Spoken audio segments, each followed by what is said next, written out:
That night, Los Angeles was strangely warm. The summer breeze swept through Beverly Hills, swaying the palm trees outside the Hale mansion under the gentle gold light. Inside the vast house so wide that every voice echoed as if in a hotel lobby, Katherine Hale, whom everyone called Katie, adjusted the pristine white tablecloth beneath a birthday cake crowned with 12 glowing candles. She stood there, quietly watching the flickering flames reflected in crystal glass, feeling like a firekeeper for a family so accustomed to the light that they'd forgotten the hands keeping it alive. 43. An age people said was past grand ambitions when peace should have settled in. For Katie, it should have been the year of contentment, a successful husband, 2 grown children, a warm home, and a thriving family business. But life has those moments, just one breath, and everything you believed in turns upside down. At the 12-seat dining table, she had prepared every dish they loved. Texas-style roast for Daniel, her husband, cream of mushroom soup for Brandy, and garlic mashed potatoes for Grant. She'd done it all herself, hands still dusted with flour from kneading dough, a red burn mark on her finger from touching the hot tray. Katie didn't feel tired. There's something about love that makes you carry the weight willingly. She always believed that every family could find laughter again with enough love. The sound of Daniel's shoes echoed from the hallway. He looked as he always did, grey suit, black tie, the poised elegance of a CEO gracing a magazine cover. But there was something different in his eyes tonight, colder, sharper, like a man about to read a contract, not celebrate his wife. "A perfect dinner, Katie," he said evenly. "You never disappoint in that regard." "In that regard," she smiled faintly. "You say it like there are other things I've failed at." Daniel didn't answer. He sat down and poured himself a glass of wine. Grant was lost in his phone, and Brandy admired her freshly painted nails. Both children had grown up in luxury, the kind that makes you forget where gratitude comes from. Katie raised her glass and smiled softly, as she did every year, to a new year and to the good still ahead. All 3 took a sip, but none met her eyes. The cake was brought out. 43 candles burned bright in the golden glow of the room. Brandy pushed it toward her mother, her voice airy. "Make a wish, Mom." Katie closed her eyes. She wished for one thing, that no matter what, love would still live in this home. Then she blew out the candles. Applause followed, but it sounded hollow, like echoes from a stage performance. Something inside her chest tightened. As she reached for the cake knife, Daniel placed a cream-colored envelope before her. "We have a special gift for you." Katie laughed softly. "So serious-looking. Don't tell me it's plane tickets." Grant lifted his phone, recording, capturing this moment for history. "What moment?" she asked. Daniel leaned forward, his voice detached. "This year's birthday gift, Katie Freedom." Inside the envelope was a thick stack of papers, stamped and official. Katie opened it and read the first line, "Petition for dissolution of marriage, divorce papers." In disbelief, she looked up. "This is a joke?" Brandy smirked. "No, Mom. We're calling it a new chapter." Daniel took a calm sip of wine. "I think it's time we ended things. A fresh start for all of us." "On my birthday?" Her voice cracked. "There's never a good time," Grant muttered, still recording. "We chose today, for convenience." Katie stepped back. The room spun. "And this," Brandy said, dropping another envelope onto the table, "is the eviction notice. You have 30 days to leave the house." "The house?" Katie's voice trembled. "This is my house. I built every brick with my own work." "No, Mom." Grant tossed another paper toward her. "The house belongs to the family trust. You're no longer listed. We're just following the law." Daniel leaned back. "Let's not make this ugly. You can leave peacefully. I'll make sure you get a small allowance." "An allowance?" Katie looked at each face. "I built that company with you, for you. I laid the foundation for Hale Dynamics." Grant laughed. "Sorry, Mom, but that company was Dad's. You cooked and hosted parties. Let's be realistic." Brandy added, "You should be grateful we let you have one last decent dinner here." Laughter filled the room. Katie looked at them, her husband and her children, strangers wearing her blood. "You." Her voice trembled. "Why?" Daniel replied calmly, "Because you're weak. and I'm tired of pretending to respect that. The air grew heavy as lead. The grandfather clock ticked, each sound slicing through her heart. Katie took a deep breath and picked up Daniel's pen beside the papers. Without a word, she signed, Katherine Hale. Each stroke was clean, final. No tears, no pleading. When she finished, she placed the pen down and looked up. Thank you for the birthday gift. She smiled a small, cold smile. Daniel frowned. You're not going to cry? No, Daniel. She stood. Only those who've lost something cry. I haven't lost a thing. I just got myself back. She walked away. Her heels clicked against the marble floor. No one stopped her. Outside, the summer rain poured hard, soaking the lawn. Katie stepped out, letting it wash away her makeup and old self. She didn't look back. Behind her, their laughter echoed one last time, the final sound she heard before the door closed. The 43-year-old woman walked away barefoot through the rain, carrying only a small bag. But in the glow of the streetlights, her wet face bore a faint, sharp smile, the smile of someone awakened from a long dream. That night, Katie didn't know how far she'd walked. The rain eased, and the long road toward downtown Los Angeles shimmered with puddles. She passed tall buildings, couples under umbrellas, cafes still lit close to midnight. No one knew that the soaked brunette woman had just lost everything, and no one knew she had found the most essential thing herself. The last bus took her to an old neighborhood. She rented a small apartment just enough for an air mattress, a tiny stove, and a window facing a brick wall. A single dim bulb lit the room. She took off her wet coat and sat on the floor. Her hands trembled slightly, but no tears fell. On the table, her phone flashed with Daniel's name. She looked at it, then switched it off. Silence. The ticking clock next door mixed with the lingering rain outside. Katie lay down, no blanket, no pillow. From that moment, she knew the old life was over. The next morning, sunlight streamed through the window, glinting on her tanned hands. Katie rose early and brewed her first instant coffee in her new freedom. She opened her old laptop and logged into an unused email account, a secret one, under her maiden name, Catherine Summers. In the inbox was an attachment, bank records, forged contracts, internal correspondence, all Daniel's. Katie opened each file, her fingers gliding steadily across the keys. She had gathered these for years, not to betray, but to protect herself for the day everything might fall apart. And that day had come. From her bag, she took out a minor, worn brass key. The voice of the old bank guard echoed in her mind. Whenever you need it, just come back. Box 247 will be waiting. Katie smiled faintly. She put on her coat and stepped outside. The rain had stopped, but the sidewalk still glistened. The air smelled of roasted coffee and fresh bread. In front of First National Bank, she caught her reflection in the glass, a plain woman, without makeup or power, but with a new light in her eyes. Inside, Walter, the elderly guard, looked surprised. Mrs. Hale, you look exhausted. Are you all right? Better than ever, Walter, she said, her smile tinged with sorrow. The steel door opened with a low thud.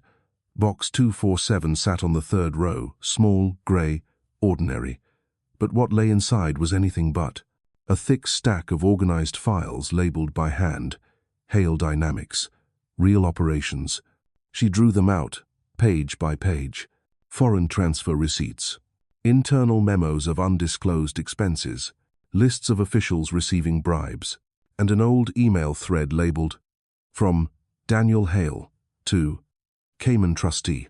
She sighed and returned most of the documents, taking only the first three. Enough to spark the first flame of the coming storm. That night, in her small apartment, Katie opened her laptop. On the screen, she created a new file and typed the title, Operation Phoenix. Phase 1. Phase 1. Send information to the journalist. Phase 2. Cut Daniel's funding sources. Phase 3. Build the foundation for Obsidian, her own company. She sent the first email to Richard King, a man who had once admired her intellect in closed boardroom meetings. Richard, I've left Hale Dynamics. You might want to review your investments. An hour later, he called back, his voice low and rough. I always knew you were the real soul of that company, Katie. When you leave, I follow.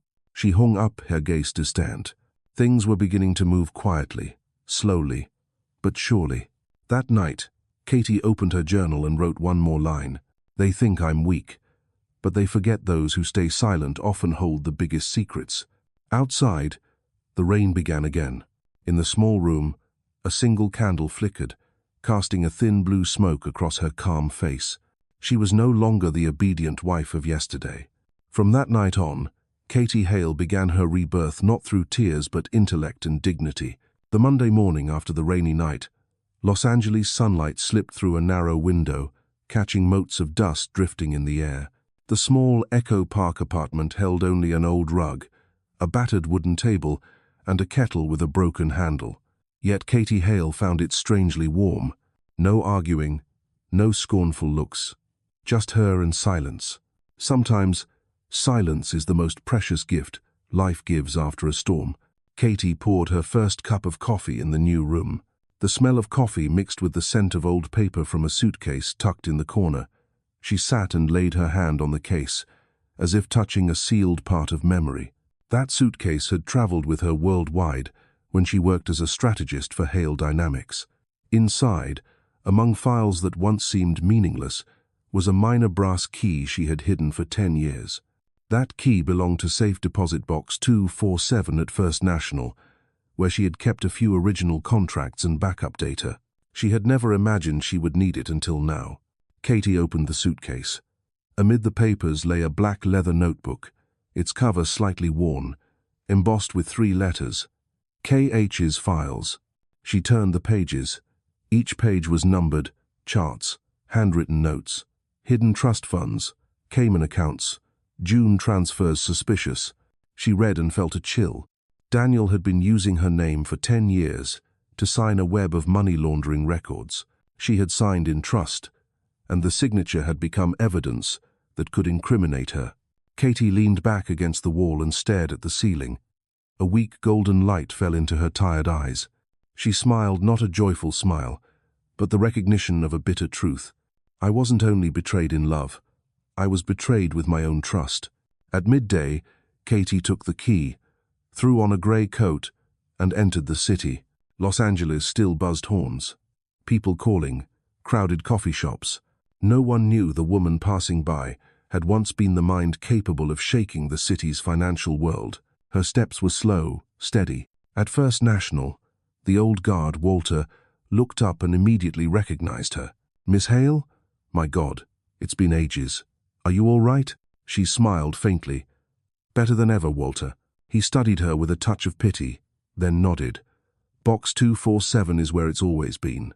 Want in?" "Yes, thank you." The metal lock clicked deep and cold. The door revealed hundreds of small compartments lined up. Walter used the key and opened box 247. Katie sat and took out the dull metal box. When the lid snapped open, she almost held her breath. Inside were stacks of files, USB drives, photographs, and a green leather notebook. On the cover, in her familiar hand, "If you ever need to fight, don't be afraid." She smiled softly. "Thank you for believing in me." Past Katie. She recorded the company's financial trail in that notebook, who signed contracts, executed them, and benefited. Every black transfer ran through a shell company named DH Consulting, and the paper owner was Daniel Hale. She photographed everything with her phone and sent it to an anonymous storage. Each photo, each data point, was a blade. But she didn't want to stab anyone, she wanted justice for herself. That afternoon, she sat in a small cafe by the river. The Los Angeles sun was weak. A breeze played with her hair. On her laptop, she wrote an email. To Richard King. Subject: regarding Hale Dynamics. Richard, I have left the company. You may want to review where you are invested. Let's meet soon. Minutes later, a reply popped up. Katherine, if you leave, I follow. Sometimes the quiet ones are the real leaders. Katie read the line, and her lips trembled. For years, she had never heard anyone honestly acknowledge her work. She typed back, "Thank you, Richard. I will start again, not for revenge, but to build something right. Before closing her laptop, she looked through the window. The sun was setting, orange streaking across the water like bands of fire. She murmured, "They took the house, but they can't take my soul." That night, Katie opened the black leather notebook and wrote the first line. Day 1. Begin again from the ashes. Beside it, she placed the brass key and her cup of coffee. In the small room, under warm light, her eyes brightened the light of someone no longer afraid of loss. On day 2, Katie began to act. She knew that in finance, power was not in money but in information, and she had information Daniel never suspected she kept. That morning, she logged into an anonymous account created during her strategy department days. From it, she sent 3 simultaneous emails. One is to Rebecca Shaw, an investigative reporter at the Wall Street Tribune, with some anonymous financial files attached. One to Senator Jonathan Miles, chair of the Senate Finance Committee, and one to Renee Fox, a former assistant who had trusted her completely. The subjects were the same. There are things that need light, and someone is ready to speak. 3 hours later, her inbox erupted. Rebecca replied briefly, "If true, this will be the biggest exposé of the year."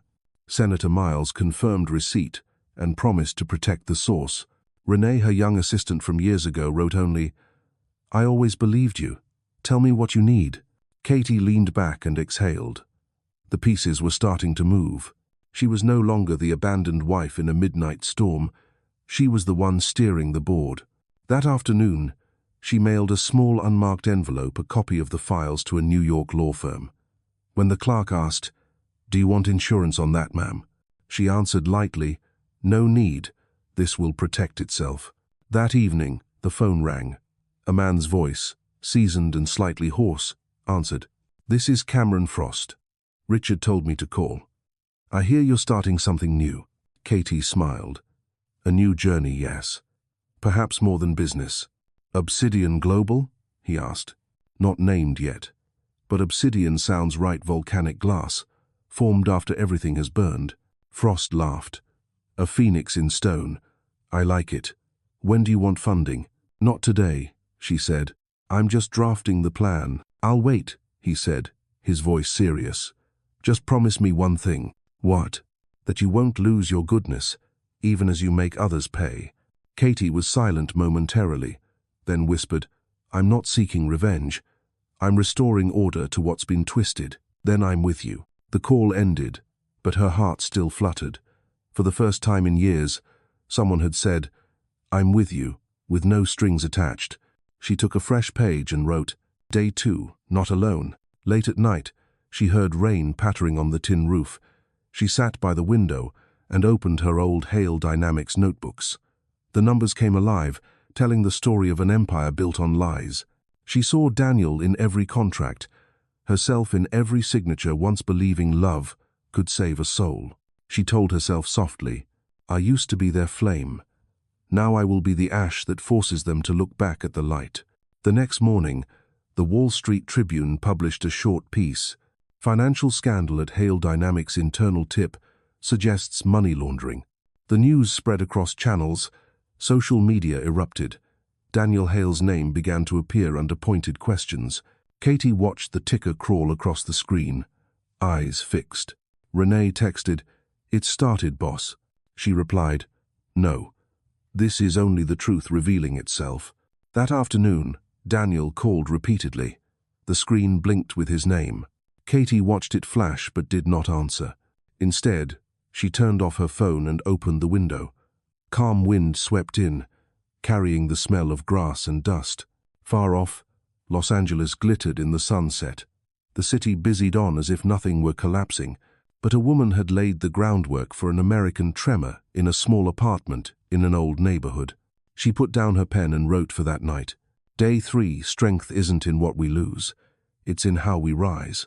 Katie set the pen down and switched off the light. The room sank into darkness, the only glow the laptop where Operation Phoenix still blinked. She whispered, "It's time for the Phoenix to rise." Monday morning. The Hale Dynamics headquarters in downtown Los Angeles gleamed under the sunday. Its mirrored windows reflected the flawless sky, the whole structure shining like a perfect steel block, solid, unshakable. But sometimes, what breaks first isn't glass, it's trust. Daniel Hale stepped out of his Bentley, adjusted his tie, and entered the grand lobby as usual. The guards bowed, and the receptionist smiled. Everything seemed in place, yet something unseen lingered in the air, heavy, tense, like the ozone before a storm. On the 48th floor, in a boardroom vast as a stage, Grant sat before his laptop, typing frantically. His face was drawn tight, sweat beading at his temples. "Dad, we've got a problem." Daniel looked up coolly. "What problem?" "The European investors. They just emailed. They've cancelled everything." "That's impossible." "It's very possible." Grant slammed the laptop onto the table. "They said they've lost faith in our financial transparency." Daniel forced a chuckle. Fake news. Someone's spreading rumors. But before he could finish, Brandy burst into the room, phone in hand. "Dad, something's happening. Twitter's blowing up. The hashtag Hale scandal is trending. Someone leaked internal documents. The media's saying, we laundered money." Daniel froze, his face draining of color. "What?" "There are contract photos with Mom's signature and yours. They look real. Too real." Daniel snatched the phone and read. On the screen, the headline from the Wall Street Tribune blazed. "Hale Dynamics under investigation. Insider provides detailed financial evidence." Beneath it were thousands of comments, shares, and speculations. Major investors tagged the company, demanding a public explanation. In the American financial world, such a headline was lightning from a clear sky. Daniel hurled the phone onto the desk. "Find out who leaked it. Now." Grant's voice cracked. "We can't trace it. The documents came from an anonymous address routed through international VPNs." Brandy whispered, trembling. "Dad, could Mom be behind this?" Daniel glared at her. "Your mother isn't smart enough for that." The words came out reflexively. But as soon as they did, he saw Brandy's eyes falter. Something shifted inside her, a memory of her mother staying late at the office, drafting the plans that built this company. 2 hours later, every news channel carried the story. CNBC ran a special. Hale Dynamics under federal investigation, money laundering evidence confirmed. Footage was rolled of FBI vehicles outside their Seattle branch, and employees were being questioned. Asian partners announced a temporary suspension of cooperation. Within 24 hours, Hale Dynamics stock fell by 37%. Daniel sat in the conference room, staring silently at the blood-red numbers on the trading board. Grant was frantically calling lawyers, none answered. Brandy sat by the window, her head in her hands. No one spoke. The only sound was the sterile hum of the air conditioning, cold as metal. Then Daniel's phone rang. The caller ID, Richard King. He grabbed it. "Richard, I know you've seen the news. Don't believe those baseless lies." Richard's voice was calm, steady. "Daniel, I invest in people with integrity, not in actors. I'm pulling every cent before your dirt stains my hands." "Richard, wait. One more thing," Richard cut in. "You should know the real founder of Hale Dynamics was never you." The line went dead. Daniel's hand trembled. Richard's words echoed in his mind, the real founder. He remembered the early years, Katie drafting financial models, persuading investors, designing the company's clean energy strategy. He shook his head. No, she was just behind the scenes. But deep down, he knew otherwise. By late afternoon, chaos ruled the office. Employees whispered in clusters. Some quietly packed their desks. The CFO knocked and entered Daniel's office. "Mr. Hale, I'm resigning." "You what?" "You can't be serious. I joined this firm because I believed in Mrs. Hale's vision. Now, there's nothing left to believe in." Daniel stood motionless as she walked out. The soft click of the closing door sounded like glass shattering. That night, Los Angeles still glowed, but the 48th floor of Hale Dynamics was dark. Daniel sat alone, staring into his glass of whiskey, his hand trembling. An alert blinked on his screen, an internal memo. Urgent audit required by the Securities and Exchange Commission. Everything was collapsing too fast. 36 hours ago, he had been the man on magazine covers, the emblem of American finance. Now his name sat beside the word corruption. Meanwhile, Katie Hale sat by her window in Brooklyn, holding a cup of tea. She didn't watch the news. She listened to the soft rain tapping against the glass. Renee texted, "It's exploding. They're in chaos. What should I do?" Casey replied, "Nothing. When a building leans, silence is enough. Gravity will do the rest." She closed her notebook and rested her head against the wall. Not triumphant, not gleeful, just deeply sad. Sad for those who once had everything but lost the only thing that mattered: decency. 3 days later, Los Angeles woke under a pale mist. Media crews crowded in front of Hale Dynamics, cameras, mics, floodlights, all pointed one way. A reporter spoke into the lens. Once hailed as the model of an American family-run empire, Hale Dynamics now faces the largest financial investigation of the decade. Daniel pushed through the swarm inside the lobby, face pale, lips pressed tight. "Mr. Hale," a reporter shouted, "did you use your ex-wife's name to sign laundering documents?" Daniel stopped. The question pierced his pride like a blade. He turned, straining for composure. "That's absurd. It's all a misunderstanding." But the cameras caught his trembling hand. Behind him, Grant tried to hurry his father along. Brandy was swarmed, questions flying like knives. "Did you co-sign illegal authorizations with your father? Are you still in contact with your mother? Do you believe Mrs. Hale was the whistleblower?" Brandy stayed silent. Her lips quivered. The first tear fell under the flashing lights. On the freeway out of the city, Daniel gripped the steering wheel hard. Brandy sobbed in the back seat. "Dad, did Mom really do this?" "No, she wouldn't dare." "But," Brandy hesitated, "everything in the files, it's all true." "Enough," Daniel shouted as the car swerved. Silence fell. That same hour, the SEC issued its statement. Hale Dynamics Trading suspended pending investigation for financial misconduct. Stocks plunged.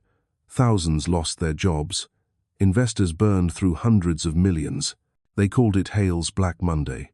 By evening, Daniel sat in the darkened mansion that once blazed with light. Grant stood by the door, watching his father, who seemed smaller than ever. "Dad, what do we do now?" "Wait." "Wait for what?" "For someone to reach out." "Who would do that? After what you did to Mom?" The question hung in the air. Daniel said nothing. Grant left, closing the door softly behind him. In the stillness, Daniel stared at his reflection in the window. The setting sun painted his face with the years he had denied. Across the country, in her Brooklyn apartment, Katie watched a short news clip, Daniel stepping silently into a police car. Renee asked, "Are you happy now?" Katie shook her head. No one's happy watching someone they once loved fall. But sometimes, falling is the only way they learn the truth. She turned off the TV, opened her laptop, and typed another line in her digital journal. Day 7. When the wall collapses, don't cheer. Look at who's buried beneath it. Her phone buzzed. A message from Rebecca Shaw. "Your leads confirmed. Senator Miles has opened an official investigation. Thank you, Mrs. Hale." Katie read it and replied, "No thanks needed." She stood by the window. The New York sky was gray, the wind cool and damp. Pigeons swept past and disappeared into the mist. Katie leaned against the frame and whispered to herself, and to every woman ever dismissed or underestimated, "They'll learn women's silence isn't weakness. It's the storm before dawn." She closed her eyes and breathed deeply. The wind carried the scent of metal, dust, and a faint trace of hope. An old era had just fallen, and in the silence, a new empire was being born. Obsidian. The autumn wind in Los Angeles carried a dry chill as people gathered before the old Hale mansion in Beverly Hills. Once a symbol of their success, the gleaming black iron gate, the twin rows of maple trees, the pool reflecting the clear sky, it still stood. But one thing had changed. The wooden sign hung at the gate, white letters stark and final. Property seized by federal investigation. A once dazzling empire is now just a hollow shell. Daniel Hale and his 2 children were allowed to return to collect personal belongings. They came quietly, no Bentley, no bodyguards, no reporters. Brandy kept her head down, hands in her jacket pockets. Grant trailed behind with a suitcase. Neighbors whispered. Camera lenses watched from afar. Daniel slid a key into the lock, but it had been changed. He knocked. A federal agent opened the door. "Mr. Hale, I'm sorry, sir. This property now belongs to Obsidian Holdings." What? Daniel frowned. What company? Obsidian Holdings, sir. The acquisition was finalized this morning. A black car stopped at the curb. The door opened, and time seemed to pause when the woman stepped out. Katherine Hale is in a white suit, hair neatly pinned, and her eyes are calm and steady. No makeup, no jewelry, yet her presence made everyone step back. She stopped at the gate, looking at the house for a long moment. Once it had been paradise, then hell. Now, just a building full of memories. Daniel froze. Brandy held her breath. Katia spoke first. Hello, Daniel. I heard you came to pick up your things. Her tone was soft, but each word rang clear and cold as cut glass. Daniel stammered. You bought this house? Not I. She smiled slightly. My company did. Obsidian Holdings. Obsidian, Grant repeated. That's your name. Katie turned to him, her voice gentler. Thank you for remembering. They stood in silence. The wind rustled through the maples. Daniel gripped the gate. You did this for revenge? Katie met his gaze, calm, deep. If you think justice is revenge, you never understood me. Brandy's tears fell. Mom, what do you want from us? Katie shook her head. Nothing. I just came to see. Sometimes you must look back at where you fell to know how far you've risen. The federal agent excused himself and left. The gate opened. Katie stepped in first. Beneath her feet, the stone still bore the faint crack from the night she stumbled while being cast out. She bent down, touching it lightly. Thank you, she whispered. Because of you, I learned how to stand. She entered the living room. Everything was as it had been: the oil painting, the Italian sofa, Brandy's piano, Daniel's favorite crystal glass. But to Katie, it all felt lifeless. She walked to the dining table where they had handed her divorce papers and an eviction notice a year ago. Her fingers brushed the faint scratch she'd once wiped clean. Then she turned to them. Do you remember, Daniel? We used to dream that this house would be the most peaceful place in the world. Daniel bowed his head. I destroyed it. No, Katie said softly. You only burned away the paint. The real home was never yours. Brandy broke down. Mom, I'm sorry. Katie stepped close, wiping her daughter's tears. Don't cry. You just lost your way. Anyone can find their light again. She walked to the backyard, to the jasmine she'd planted when they first moved in. It was wilted, with only a few fragile green stems left. Katie knelt, brushed away the dry leaves, and watered it. Grant watched, voice trembling. You still take care of it? Because it isn't dead, she said. Things born from love don't die easily. Daniel clenched his fists, his face a mix of shame and fear. Are you going to throw us out? Katie turned back, voice even. I don't have to. You left the moment you signed those papers. I came only to close the memory.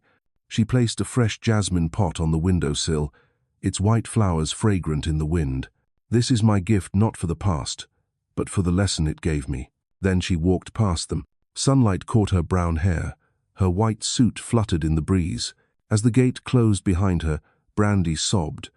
Daniel sank to his knees, and Grant watched his mother fade into the distance, his heart full of an emotion he had no name for.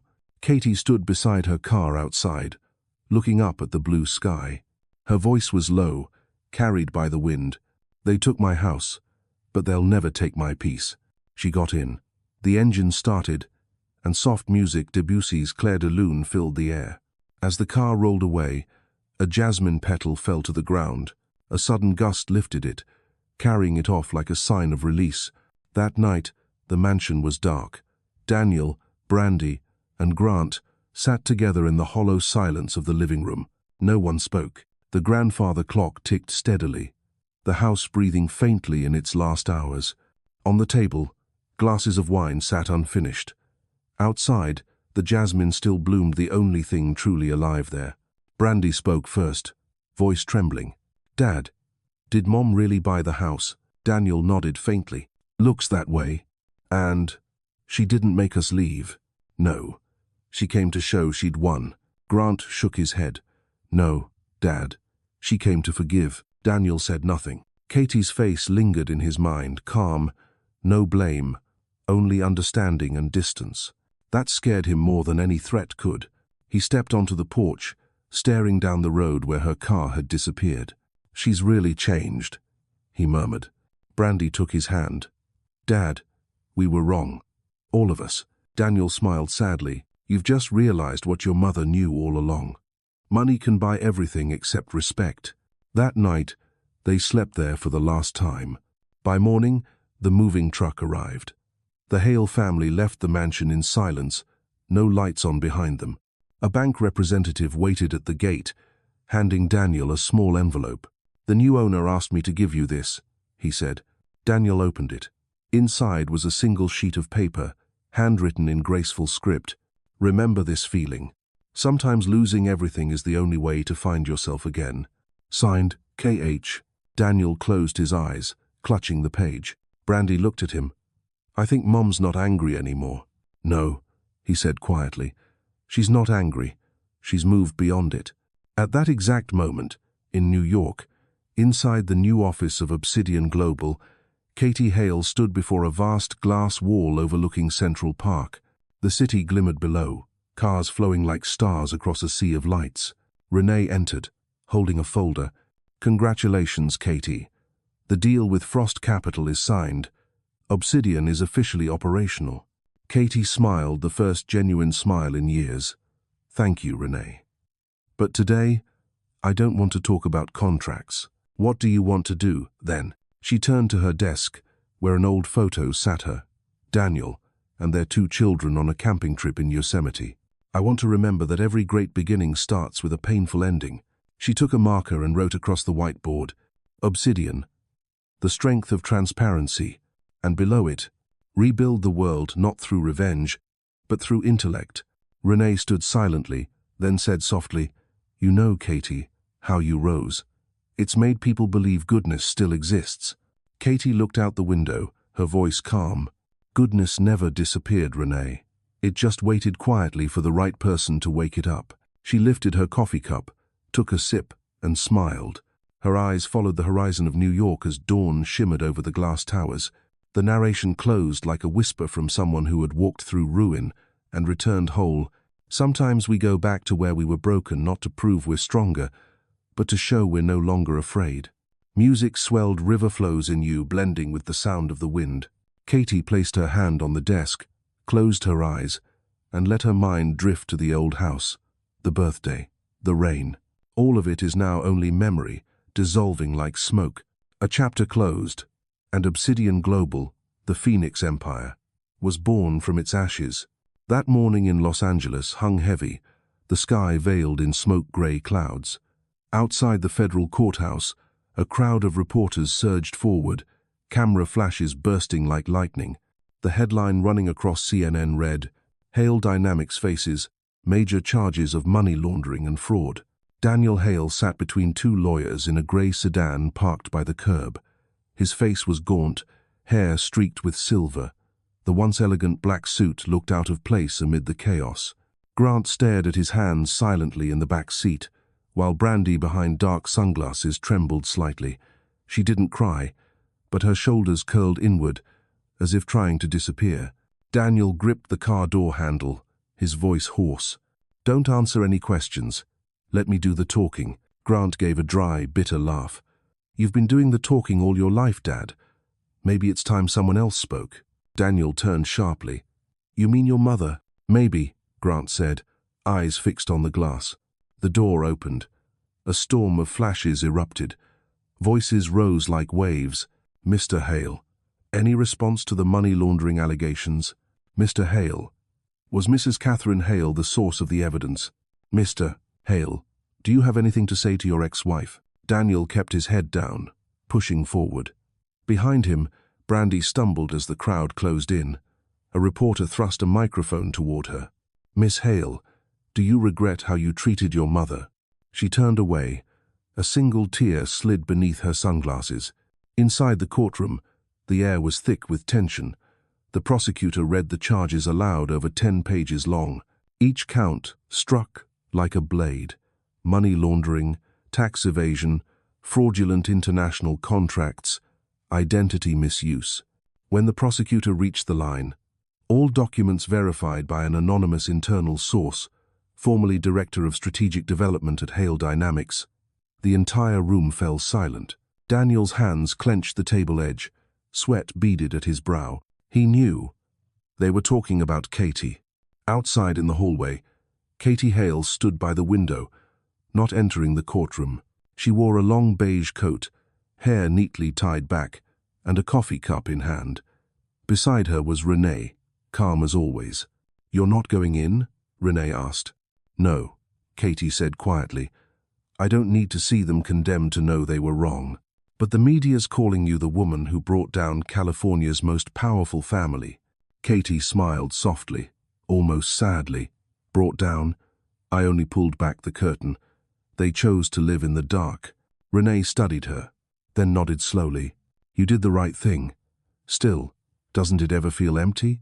Katie turned toward her, eyes thoughtful. "Empty? Yes, because justice isn't joy, it's balance. And balance always costs something." From the hall speaker came the judge's voice, cold and clear.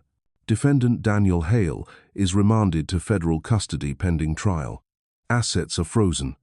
Heirs prohibited from international travel." The sound was sterile, but it no longer made Katie tremble. She stepped outside. Rain had begun to fall lightly. A reporter spotted her. "Mrs. Hale, any comment on your ex-husband's sentence?" Katie paused, lifting her gaze toward the cameras. No one feels joy seeing someone they once shared a bed with stand before a judge. But sometimes the truth must be spoken, even when it breaks your heart.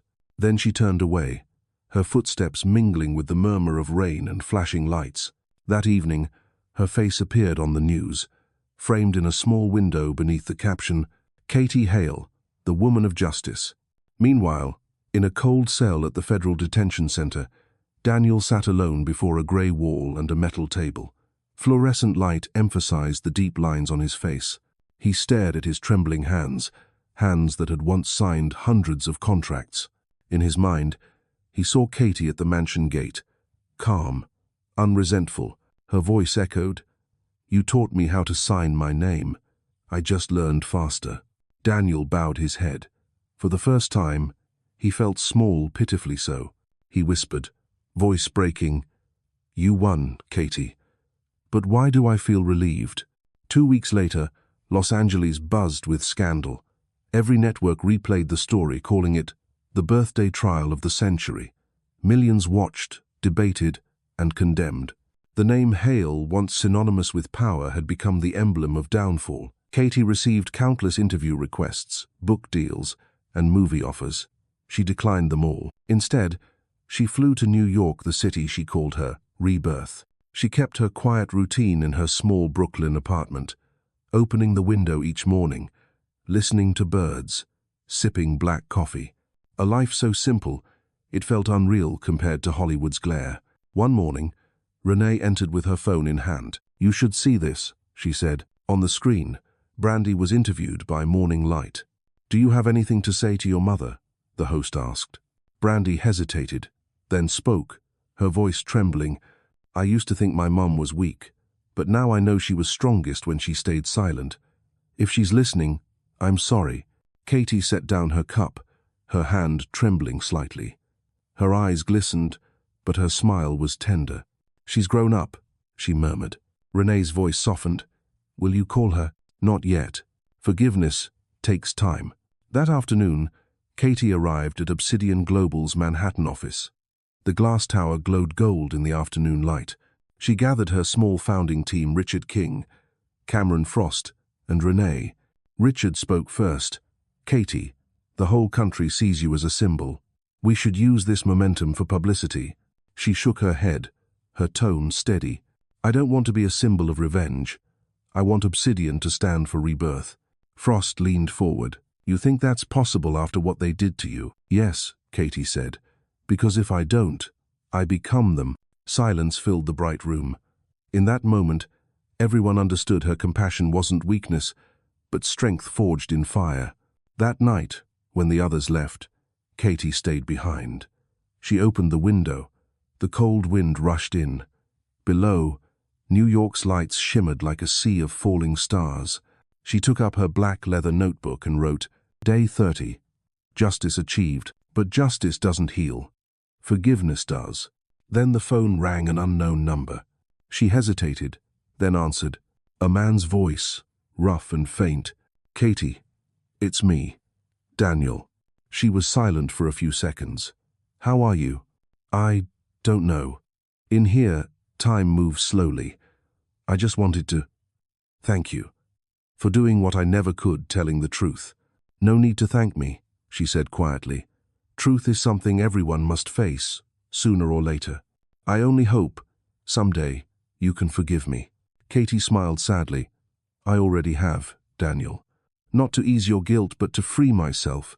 Silence lingered, then a soft sigh. The call ended. She set the phone down and turned toward the window. Outside, the season's first snow began to fall, tiny white flakes, drifting like memories through the glow of the streetlights. Katie inhaled deeply and whispered, as if to herself, the day of judgment wasn't when they were sentenced, it was when I chose to let go. She closed her notebook and switched off the light, leaving behind the silhouette of a woman who had walked through hell and still learned to smile. New York winter that year. Cold wind swept through snow-dusted streets.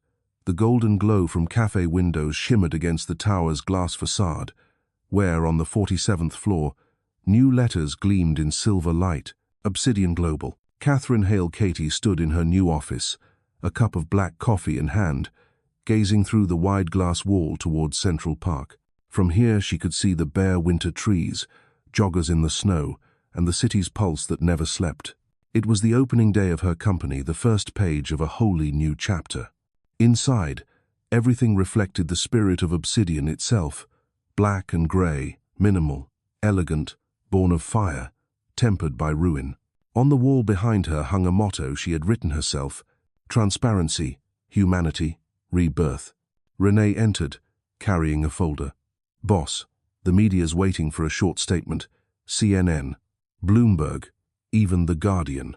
Katie set her cup down and smiled. Today, we speak less and do more. As always? As always. Renee nodded, eyes bright. You know, people are calling you the Phoenix Woman. Katie arched a brow. The Phoenix. I prefer to think of myself as someone who just learned how to use ashes properly. They both laughed. But when Renee left, Katie stayed still, her eyes drifting toward the skyline. She thought of the tiny apartment in Brooklyn, the nights spent drafting plans under the weak yellow lamp. Each idea, each file, each budget was built out of sheer persistence. There had been no miracle, only a woman who refused to yield. A soft knock. Richard King, the chief investor of Obsidian, entered, wrapped in his long coat and grey scarf, every inch the gentleman. Welcome to the world of winners, Katie. She smiled gently. I don't think I've won against anyone, Richard. I just walked farther than my pain. Be that as it may, today's a milestone. The first European contract just closed 150 million. Katie nodded. We'll use it to launch the Phoenix project. You're still going through with that? He asked, half in surprise, half in admiration. Yes. I want to create a fund for fallen people to give them a chance to rebuild, even those once convicted. If all we do is punish, the world never heals. Richard studied her face, then smiled softly. You're not just a businesswoman. You're rebuilding the human spirit. Katie said, I was rebuilt by pain. Now it's my turn to use that pain for good. By noon, sunlight flooded the main conference room. Around the table sat her team, people once dismissed, broken, or branded by their mistakes. Katie stood at the head, her voice calm and sure. You're not here to work for me. You're here to rebuild the meaning of trust. I don't care who you were. I care only if you dare to do what's right today. Applause filled the room, slow, deep, sincere. Once an inmate, a young man with tattooed arms began to cry. Katie met his eyes and nodded. Let your work speak louder than your past. After the meeting, Cameron Frost, the British partner, approached her. You know, I've invested in hundreds of firms, but only here do I feel like I'm working for something greater than profit. Katie smiled, her gaze warm. Maybe because we both believe ashes can grow again. That evening, Financial News aired footage of Katie stepping out of the Obsidian building, the wind catching her hair. The anchor's voice narrated, "Obsidian Global, founded by Katherine Hale, has become a symbol of rebirth and transparency in just 3 months.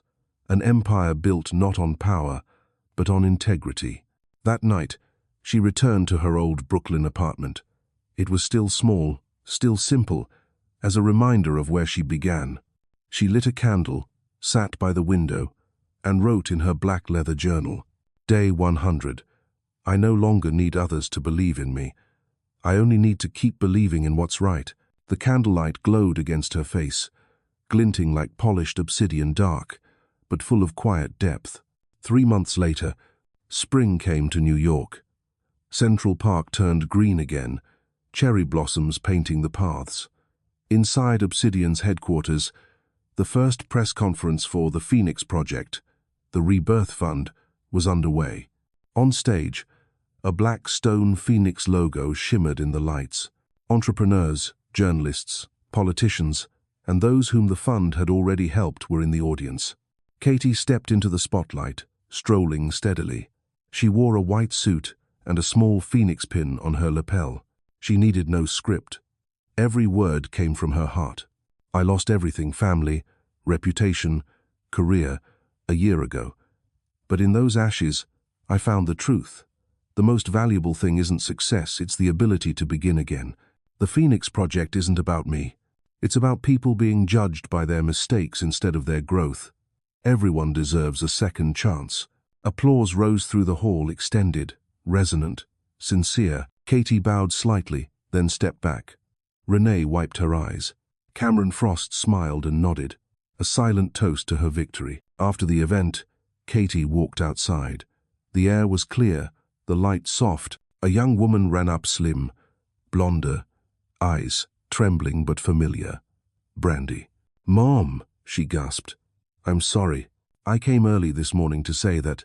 Katie froze, silent. Brandy's voice broke. "I'm not asking for forgiveness. I want you to know I've learned how to work and live, and it's because of you." Katie stepped forward and embraced her. No words, only a long, trembling, grateful embrace.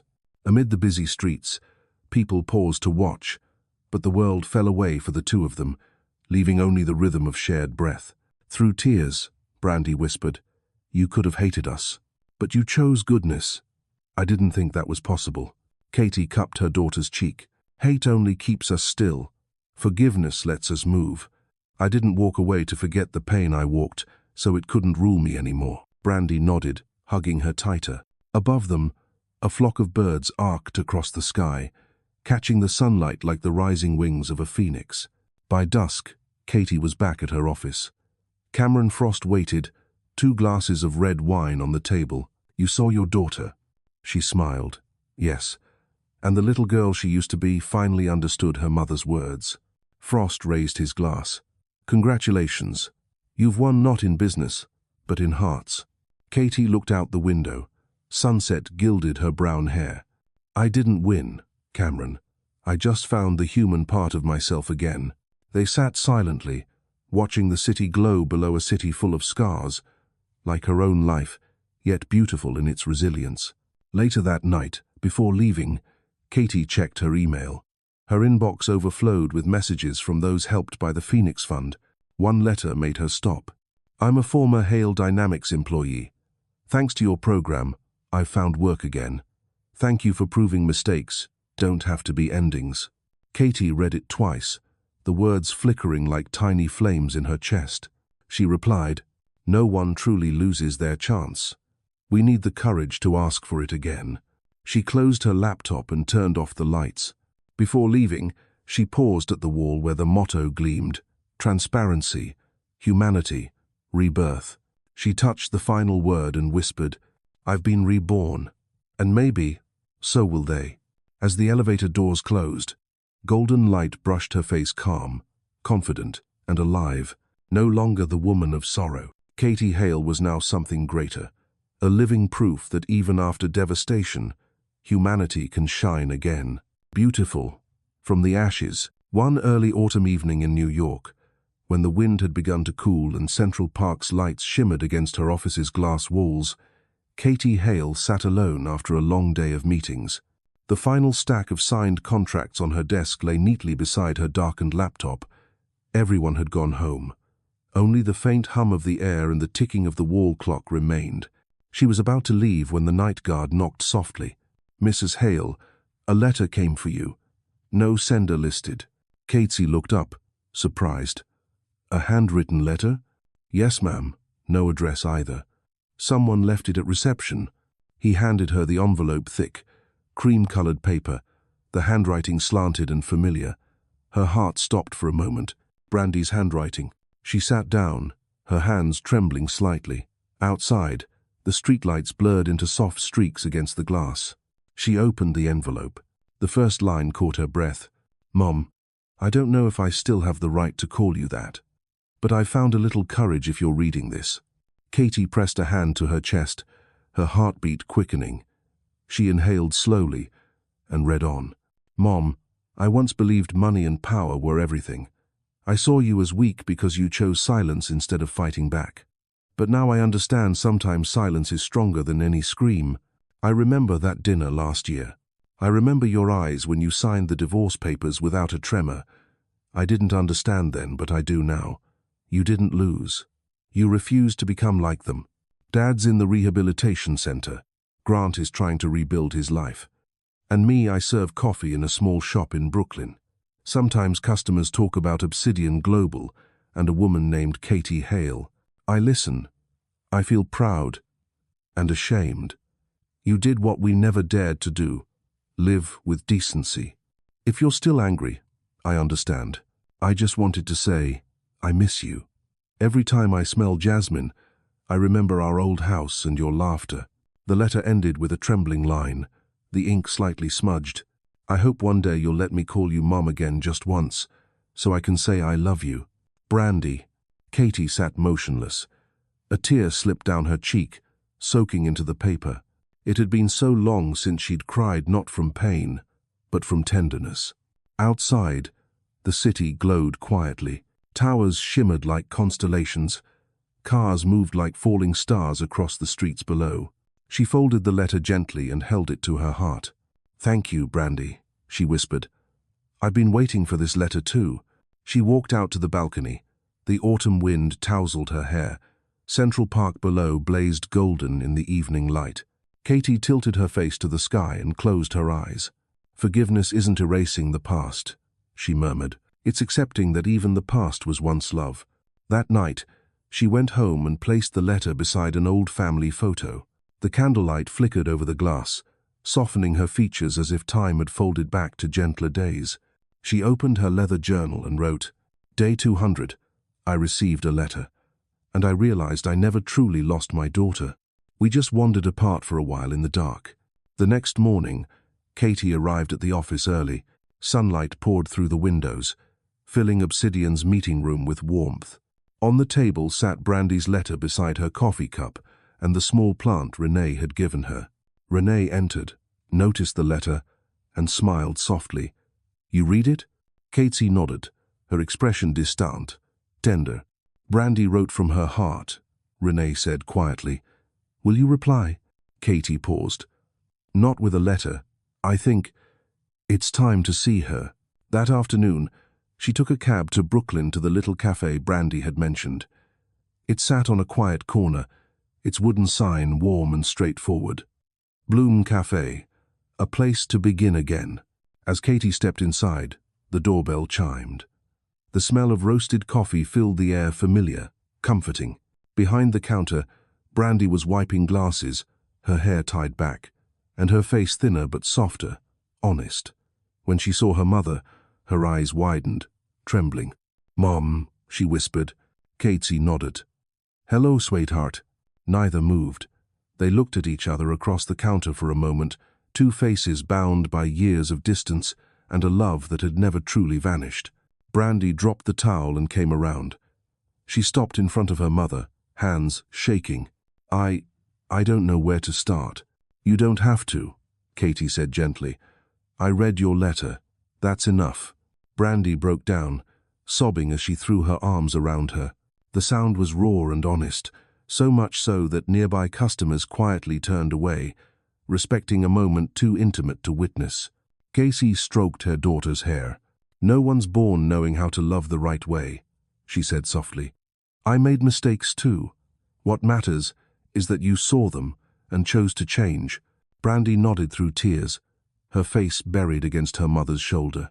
"I want to start over, but I don't know how." "Every beginning is hard," Katie whispered, "but I believe you can. I've seen your strength before you just forgot it for a while." They sat together by the window, sunlight spilling over their faces, so alike it hurt. Brandy told her about her new life, her job, the quiet pride of earning her own rent, and learning to cook.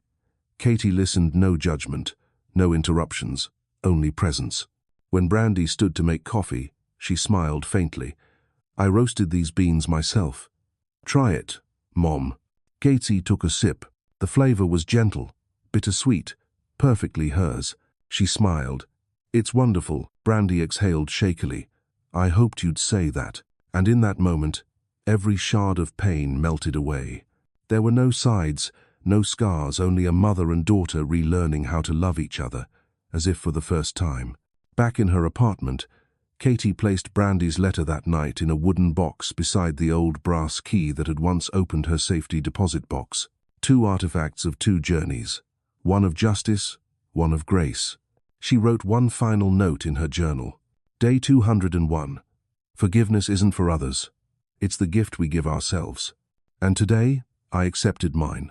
Then she turned off the lights, leaving only the glow of a small candle. Its flame danced across her face, not the face of a woman marked by pain, but of one who had turned pain into light. Outside, the city shimmered. Katie closed her eyes, smiling softly, whispering into the quiet night, "At last, I've come home inside my heart." Winter wrapped New York in quiet silver. Outside the windows of Obsidian Global, snow fell like powdered light, collecting on the sill. Inside, the only glow came from a single amber desk lamp. Katie Hale sat reviewing the last reports of the day. Everything was going well. Obsidian had become a worldwide symbol of transparency and humanity. Yet deep down, she knew one thing remained unsettled. The past still had her name on its lips. The phone vibrated, an unfamiliar number. She hesitated, then answered. The voice was hoarse, familiar enough to make her heart constrict. "You still like working late, don't you, Katie?" "Daniel." She was silent for a few seconds. "You're still in California?" "No. Federal Rehabilitation Center. They let me call. 3 minutes." 3 minutes for a lifetime. Daniel gave a thin laugh. "I just wanted to hear your voice. It makes me feel like everything isn't completely over." Katie exhaled softly. "What do you need, Daniel?" "Nothing," he said quietly. "It's just inside here. You have much time to think, and I've been thinking about everything." "What did you figure out?" "That I was wrong. Not because I lost, but because I made the only person who truly cared for me feel humiliated." She said nothing. Daniel's voice cracked. "Do you know what it's like to lose everything you thought belonged to you?" "I do," she replied calmly. "But unlike you, I chose to stand up." Silence. The minutes passed quickly. Before the line cut, Daniel said, trembling, "I'm not asking forgiveness. But if you can, don't let hatred kill you. It's already killing me." Katie's tone was warm, low. "Don't worry, Daniel. I don't hate anyone anymore. Not even you." The call ended. She sat still, phone in hand, as snow thickened outside. The world's noise faded away.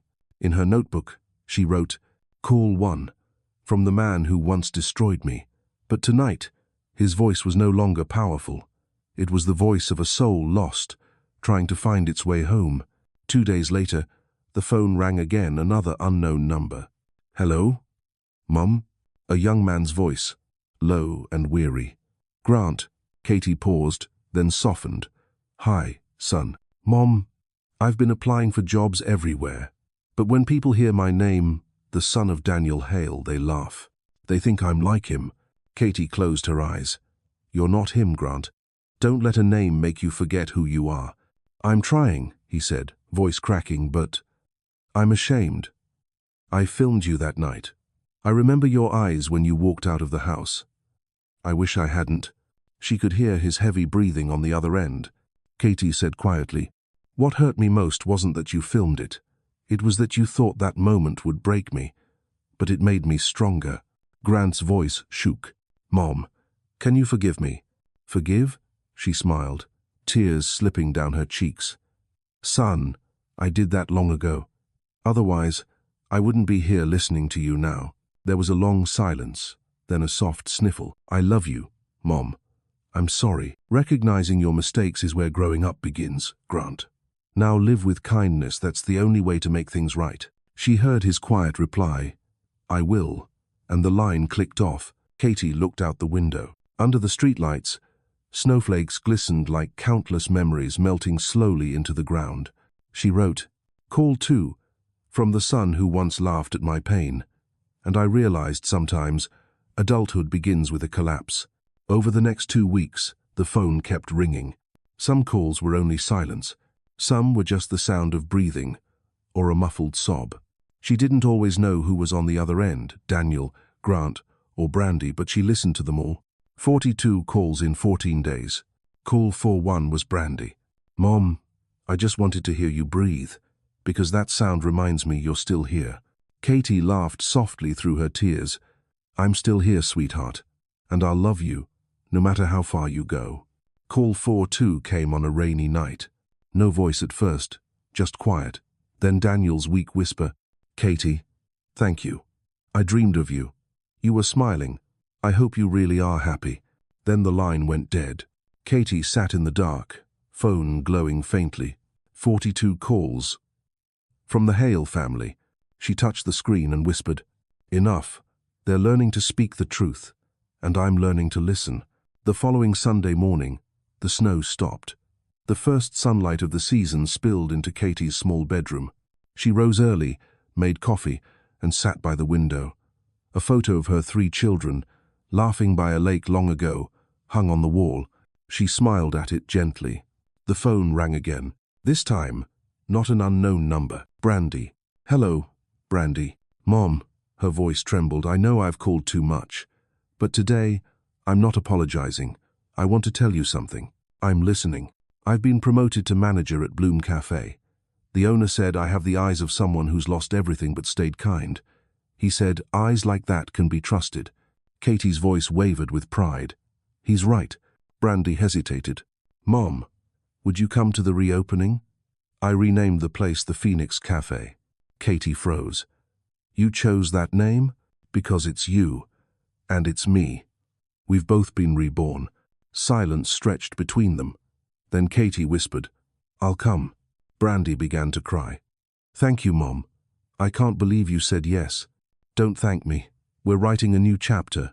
The old ones are already closed." Opening day came with soft sunshine. The small cafe on Brooklyn's main street gleamed with a golden Phoenix logo on its glass door. The scent of pastries and coffee filled the air. Katie arrived with Renee. When Brandy saw her, she dropped her tray and ran into her arms. "I thought you wouldn't come." "Why not? I couldn't miss watching another Phoenix take flight." Applause filled the shop. Some customers recognized Katie, the CEO of Obsidian Global, but no one intruded. They smiled, as if the warmth in the air belonged to everyone. Katie helped her daughter arrange pastries, greet guests, laugh a laughter she hadn't heard in years. Then her phone rang. A call from California. Daniel again. His voice is faint, but clear. "I heard you went to the reopening. I'm proud of you." "Thank you, Daniel. How are you feeling?" "Weaker, but at peace. I'm in rehabilitation. They let me call once a month. I chose to call you." Katie answered softly, "We're both learning how to live again in our own ways." Daniel chuckled, "I know. And I won't hurt you again if there's another life." She didn't reply to that, only said, "Take care, Daniel." She hung up and looked toward the bright Brooklyn sky. The breeze carried the faint scent of jasmine, the flower she once planted that Brandy had brought back to bloom here. Katie whispered, 42 calls not to say sorry, but to remind me they're alive. And that's enough." Inside, Brandy laughed beneath the sunlight, her hair gleaming gold. Katie joined her, carrying cups of coffee to the customers. From behind the counter, Renee quietly recorded the scene. A woman once cast out of her own home, now standing in a cafe named Phoenix, smiling at the world that once broke her. That night, back home, Katie opened her journal and wrote, "Day 260. I've heard 42 calls, but only one truly reached me. I can still love, and love, in the end, is what makes us free." She closed the book, glanced out the window. Moonlight shimmered across the glass like pale wings. In the distance, the city sparkled. Katie smiled and whispered, "Life has called me back." Spring had returned to New York. The long winter melted away, with it, the weight of many unspoken things. At dawn, the city glimmered beneath a pale gold sky. Steam curled up from street vents, mingling with the scent of fresh bread from a nearby bakery. Katie Hale stood by the window inside her Brooklyn apartment, coffee in hand. The steam fogged the glass, and on that soft mist, sunlight traced faint outlines like the memory of wings. Her phone lay silent beside her. For the first time in many months, there were no calls from California, no late-night messages from her children, no ghosts from her past. It was quiet, the kind of quiet she used to fear, but now embraces. She opened her journal, its pages nearly filled, and wrote, "Day 300. The world doesn't owe us closure. Sometimes, peace is simply the sound of no one calling." Just then, a knock on the door.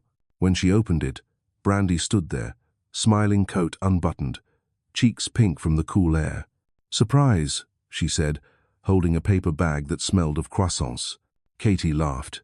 "You still wake up earlier than I do." "Perks of running a cafe," Brandy replied. "Besides, I wanted to see you before work." They sat at the small kitchen table, sunlight pooling between them. Brandy poured coffee, her movement calm, confident. "Business is good," she said. "The Phoenix Cafe is getting regulars now. This old man comes every morning and says our place feels like hope." Katie smiled softly. "Then you're doing something right." Brandy hesitated, eyes glancing toward their family photo on the shelf. "I wrote to Grant. He's working in Seattle, said he's been sober 6 months." "That's wonderful," Katie said, her voice warm. "He's finding his own light." They ate silently for a moment, the comfortable kind that doesn't need filling. Then Brandy looked up. "Mom, have you thought about visiting Dad?" Katie froze for half a second. Then, quietly, "Yes."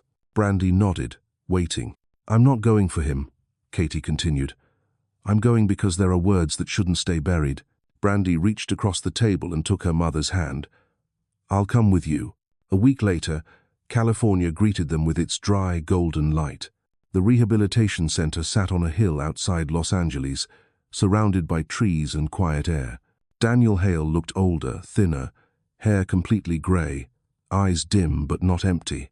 When he saw them, he stood up slowly. His hands trembled. "Katie, Brandy." Brandy approached first, tentative, but Daniel only nodded. "You look well," he said softly. Then his gaze turned to Katie. "You really came." "I told you once," she said, calm as ever, "that I don't hate you. I meant it." They sat across a metal table in the visitation room. The air smelled faintly of disinfectant and rain. Daniel cleared his throat. "I've been attending therapy. They asked us to write a letter of amendment. I wrote one to you, but I never sent it." "Then tell me now," Katie said. He took a breath. "I built my life on pride and mistook fear for strength.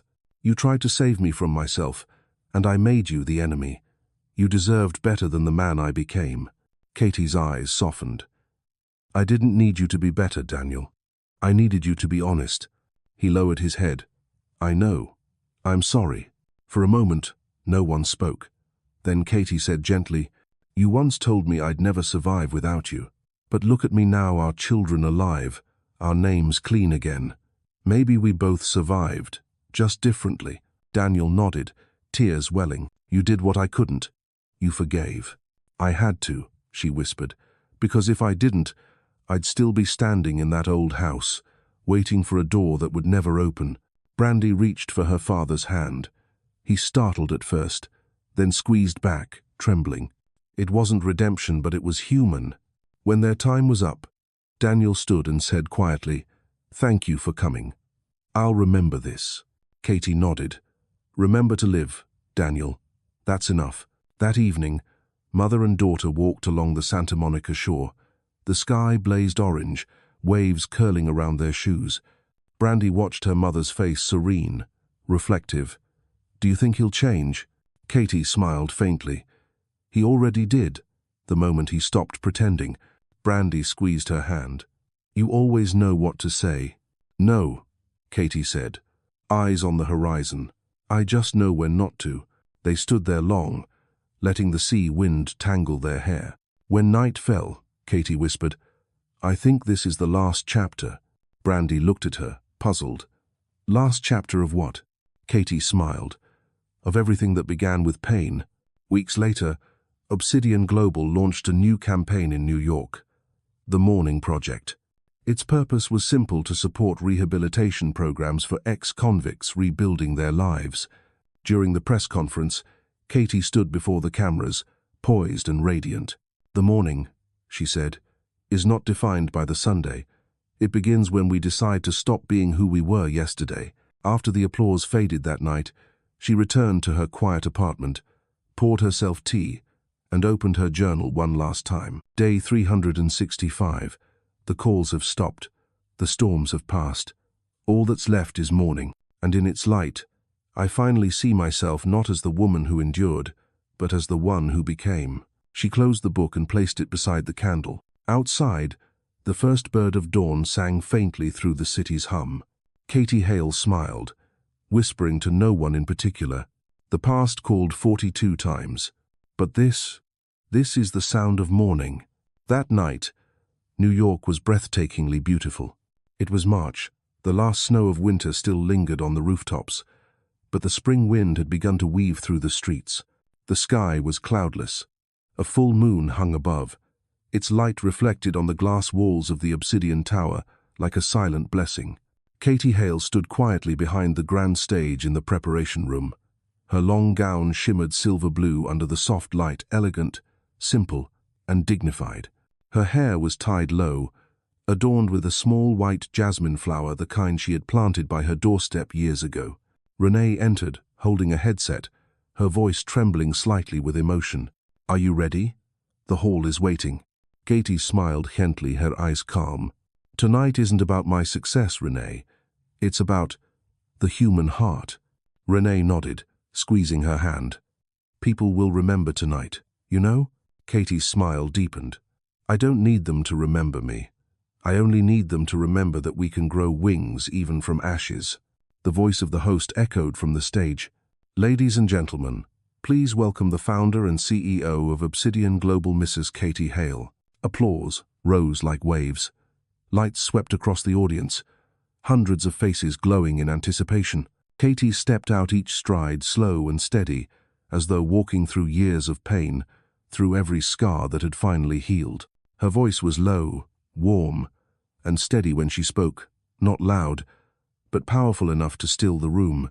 "1 year ago, I walked out of a house in the middle of the rain, carrying nothing but the belief that if I lived with integrity, God would not abandon me. They called that night my collapse, but tonight, I call it my beginning." Silence filled the hall. She continued, not with bitterness, but with the tone of someone who had already walked out of her pain.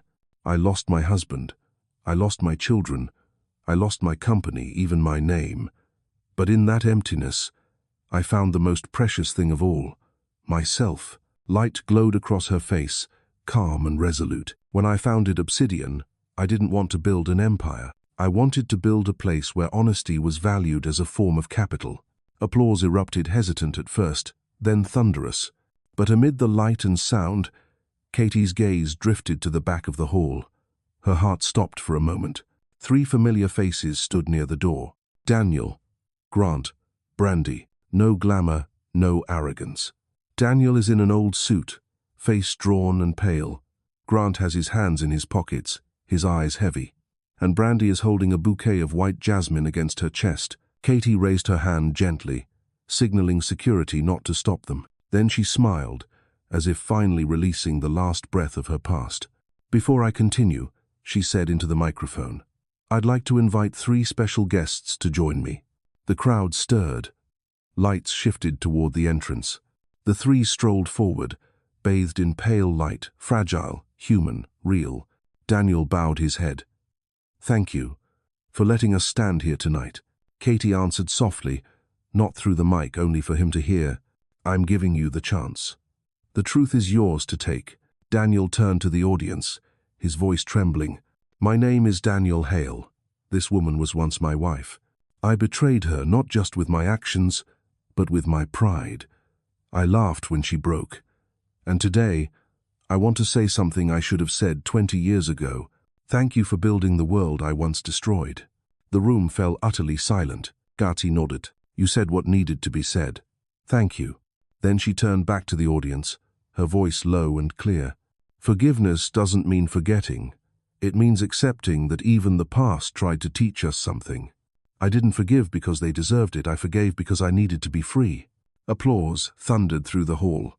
Light shimmered on the tears running down her cheeks as if the entire sky had broken open and poured into the hearts of those watching. Later, when the ceremony ended and the crowd had gone, Katie stood alone backstage. Brandy appeared, holding the bouquet of jasmine. "Mom, I brought this for you. Jasmine like the ones you used to plant." Katie took it, inhaling the familiar scent. "Thank you, sweetheart. It smells like the old days." Brandy bit her lip. "Mom, I'm sorry for everything." Katie smiled gently. "You don't have to be sorry anymore.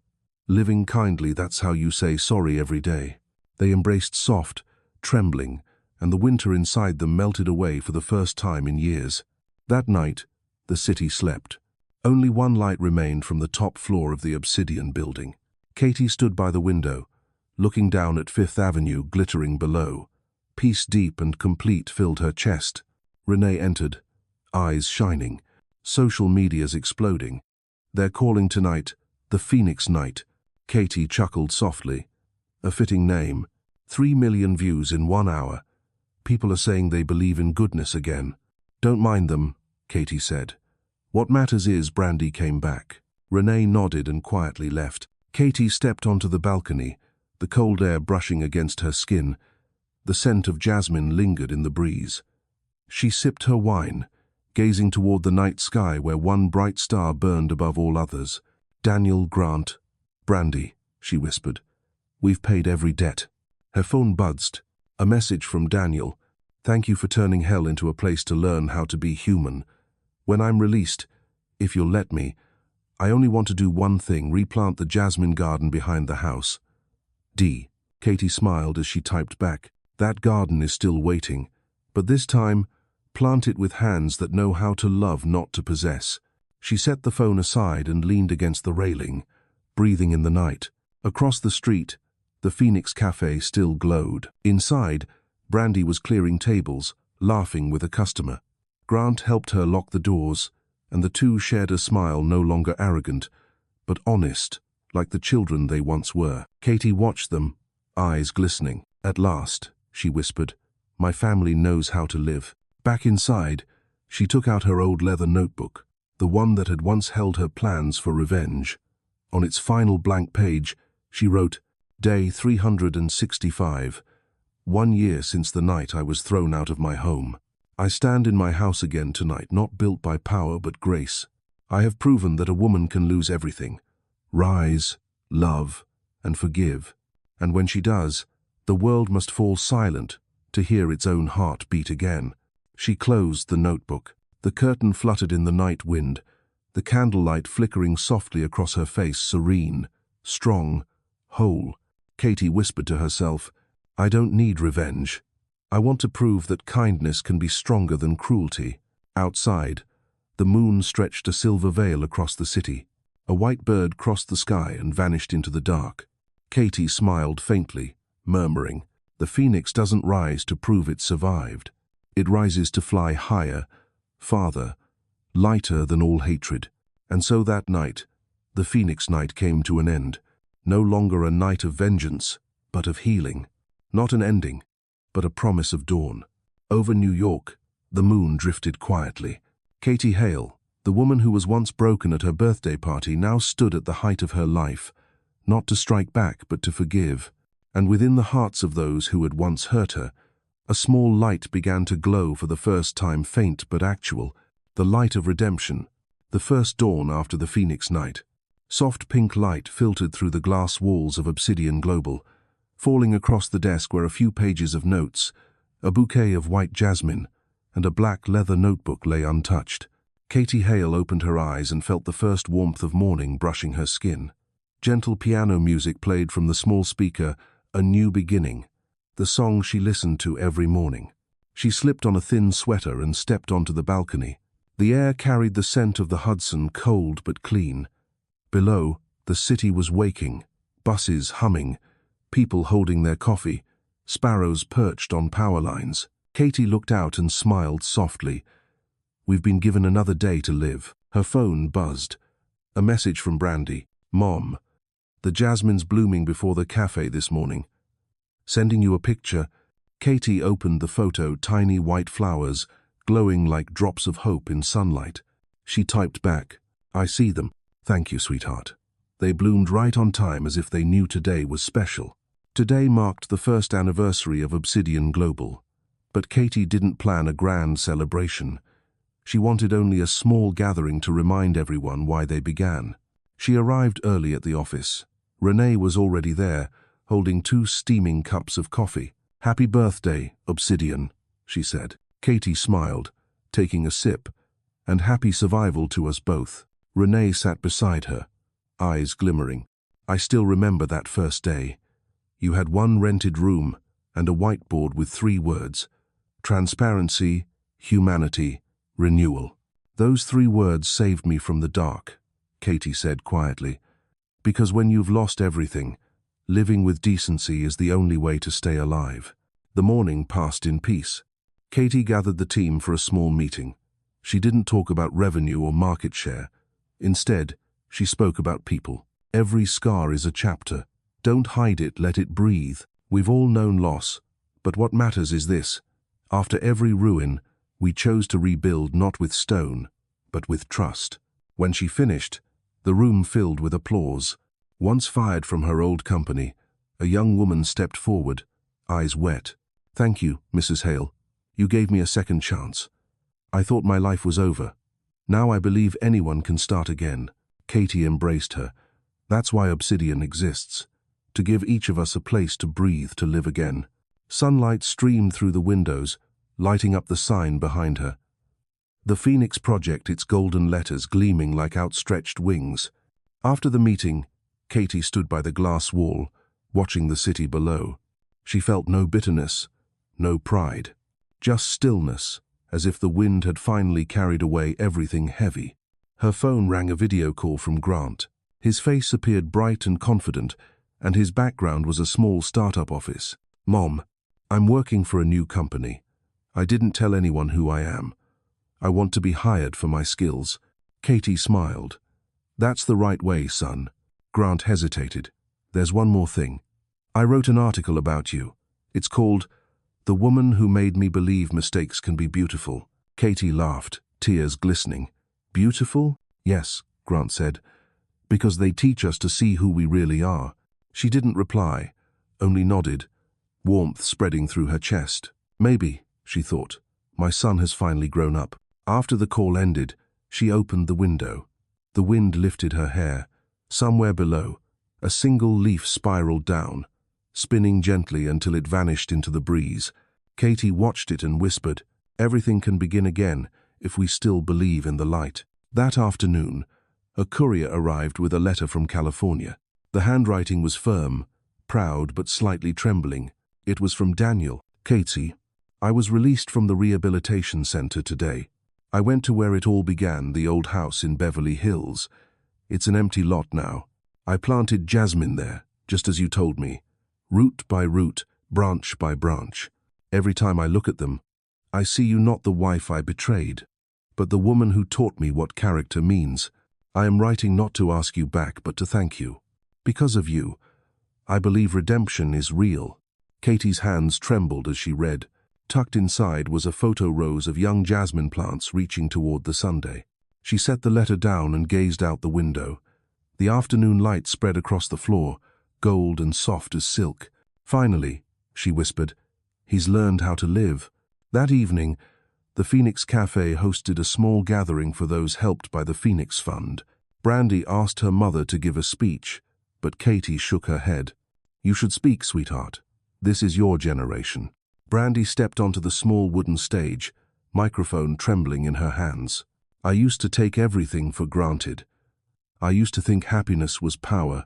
But my mother, the woman sitting right there, taught me that true happiness is when you can look at someone who once hurt you and smile." Silence fell. Then the audience rose in applause. Katie watched her daughter, eyes glistening but lips curved in peace. "She's found herself," she whispered. Afterward, Brandy came over and hugged her. "Mom, they want to name a drink after you, Hale Light." Katie chuckled. "What does it taste like?" "Bittersweet, but with a gentle aftertaste. Just like my life. Just like mine, too." They laughed, their voices blending with the soft jazz that filled the cafe.